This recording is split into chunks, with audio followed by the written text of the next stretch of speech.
काहे लागी ए बाबा आंगन लीपिले, काहे लागी चौक पूरल।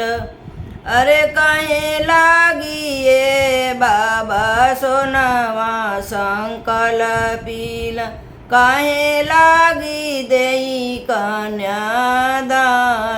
हे, काहे लागी देई कन्यादान हे। शुभ लागी ए बेटी आंगन लीपिले, शुभ लागी चौक पूरले, शुभ लागी चौक पूरली। अरे तोहे लागी ए बेटी सोनवा संकल्पिल, जांघिया पवित्र होई जाय। अरे तोहे लागी ए बेटी सोनवा संकल्पिल, जांघिया पवित्र होई जाय।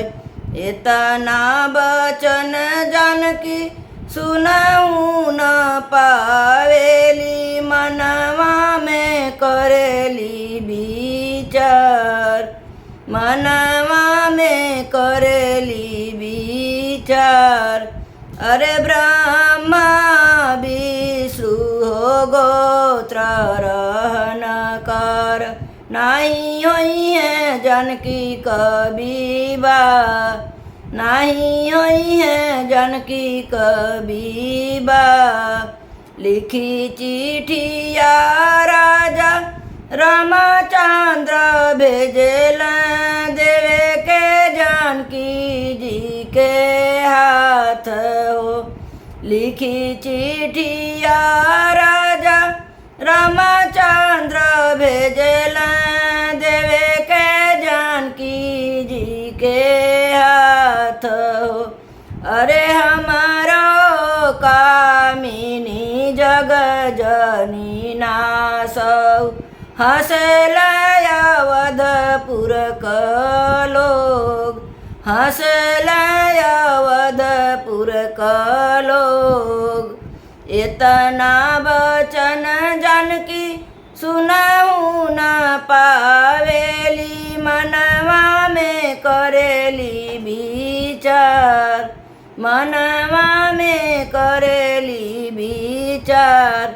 अरे ब्रह्मा विष्णु मंत्र विचार, अब करबे अपन विवाह। अरे अब होई है सिया कबीबा, अब होई है सिया कबीबा।